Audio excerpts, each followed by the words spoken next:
Yesterday, we got the new update, and it's really something.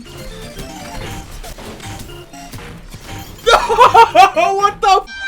But as well as the update, yesterday, Respawn started answering questions asked by fans about matchmaking on Reddit. And we got some big answers like, if Respawn are ever going to remove skill-based matchmaking, does engagement-based matchmaking exist, and are we ever going to get POI drops in Ranked, essentially cutting out the dropship and dropping you straight on a point of interest. And we've got the answers, so let's jump into it. Starting with a basic question of, why is the match intensity in normal matchmaking noticeably higher than Ranked? A developer answered saying matches are wider in skill in Unranked because there are less players playing. If you're on the high end of skill for your current lobby, these matches will get very intense near the end, as there's likely to be higher skill players than you. And I'm not sure if this dev is suggesting Ranked gets more players than Unranked, but if it does, that's news to me. Moving on to the next question, which is one I would have asked. It's, has the team considered implementing a matchmaking system where solo players are only matched with other solos, and full squads are only matched with other full squads? A great question, to which the developer answered, we've actually done testing with matchmaking like this. Our analysis of the test didn't show any improvements in match skill width or queue times. This was primarily due to splitting the populations, especially when solos and duos don't matchmake with trios at all. As we continue to test our dynamic merging capabilities, we do plan to revisit separating solos, duos and trios when populations can sustain that. So Respawn seem to be looking up about getting players back to the game, considering they say when populations can sustain that, as if they are expecting loads more players to come join Apex soon. Honestly, I love that optimism. Hopefully there is some content to back this hope up. Another big question, has there been any consideration for allowing players to enter the firing range while waiting in matchmaking? To which a developer answered, this is definitely something we're very interested in tackling, but unfortunately it's not falling in our priority list at the moment.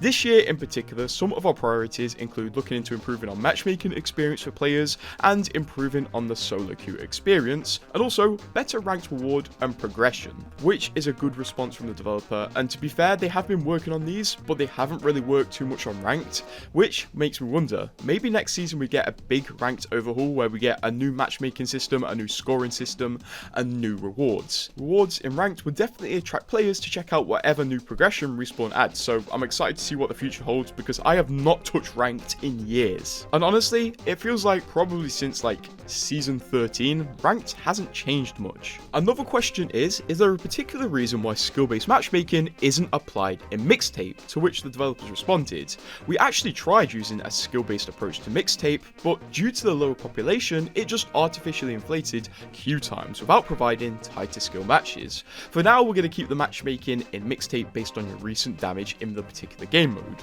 control, TDM, etc. Now, earlier on, a developer mentioned that they're working on improving the solo experience.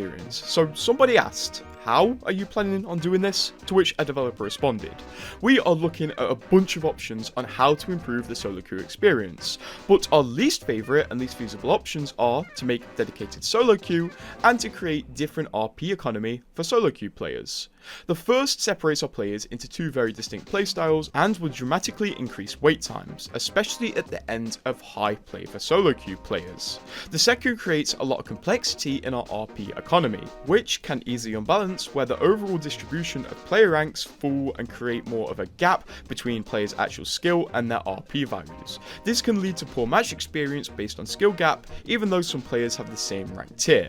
The approach that we're taking in the immediate future is working on squad mate matchmaking to get better alignment on player motivations and playstyles. Being the same skill doesn't mean you'll be a good teammate, because there's so much nuance to high-end play and communication plays such a large role in successful teams. The challenge for us is finding a way that captures and matches the expectations of players and gets you dialed into what you think are good squad mates, which is an interesting answer. So essentially Respawn aren't going to improve solo queue by giving solos dedicated queues, but instead better teammates more aligned with you. There's many ways Respawn could go about this. Maybe they could put people who communicate using the microphone a lot in the same team. Maybe they could put people who ping a lot in the same team. Or maybe even they could put people who constantly move around the map instead of staying in one place on the same team. And then people who usually tend to stay around 1 or 2 point of interest in the same team. So hopefully they keep improving the solo experience, and I've been enjoying my solo experience more in previous seasons lately. Not sure if that's placebo, but that's my take. Another question was, any plans on improving the feature that allows us to invite players we've previously matchmade with, to which Respawn responded, yes, we're looking into how we can support keeping a party together via the requeue. Can't confirm when that'll go in, but we are looking at keeping great squads together, which if implemented could be absolutely huge, because if you play with a really cool team, you don't have to go back to the lobby to invite them into your squad. Maybe there could be a button that says requeue and then a second button that says requeue with team. On to the next question, which is about engagement based matchmaking, which is essentially a system EA patented where they optimize a player's matchmaking and games to make them play the game for as long as possible, essentially rigging people's matches to make them not stop playing the game, having them lose at the perfect time and win at the perfect time. People think this is added to Apex, but developers do kind of deny it, and you'll be able to see here when someone says, hi, I've been playing since day 1. I have a 0.99 KD and max rank was plat 1. Last week, unranked matchmaking started constantly putting me in hard grinder lobbies with people with 20 bombs and 4Ks, where I can't do anything except be a burden to my team. I understand how EOMM, engagement based matchmaking, works, and I played my first game and it moved me into a higher skill lobby. But shouldn't it do the opposite when I play badly? To which a developer responded, first off, congrats and thanks for playing Apex since day 1. Secondly, we don't have EOMM. I think something important to remember about badges is that all 20 kill and 4k badges aren't equal. These badges currently lack a bit of context on the season they were earned, the meta they were under, and some of these badges were much easier to acquire when in the early life of the game as players learn the game, but have become increasingly challenging as players have gotten better. To which I can attest to for a moment. I have a 20 bomb. I don't really deserve it. I got it in a night after losing tons of ranked games, tons of pub games. I think the game was just like, give this guy one game where he's against noobs. And I farmed it. Don't tell anyone about that though. Continuing, the developer goes on to say, there are a lot of factors that could lead you in these lobbies. Your matchmaking includes things like region, MMR, pre-made solo queue, queue time, mode, and more. So our system is likely putting you in the best match we've been able to find. That being said, we're continuously looking and actively working on how we can help players like you feel like are matching in more skill appropriate lobbies. On to the next question. You may be aware there's been a lot of suggestions for Respawn to add a system where the dropship no longer exists, and instead the game randomly selects a point of interest for you and then you dive down upon this. At the higher levels like pro levels of Apex, this has been implemented, but somebody asked, could we see this in ranked, maybe lobbies above diamond or something? To which a developer responded, yes, this is definitely something on our minds, especially those folks on our team who love ALGS. It's something we are looking into, but can't confirm anything apart from that. Believe it or not, this was the original intention for Apex. Originally, you were going to drop in a drop pod and just go to a random point of interest instead of dropping out the dropship, so maybe we return to where we began. Moving on to the next question, someone asked, why does it seem like when you duo queue in ranked, your random is worse than the randoms you get when you're in solo queue?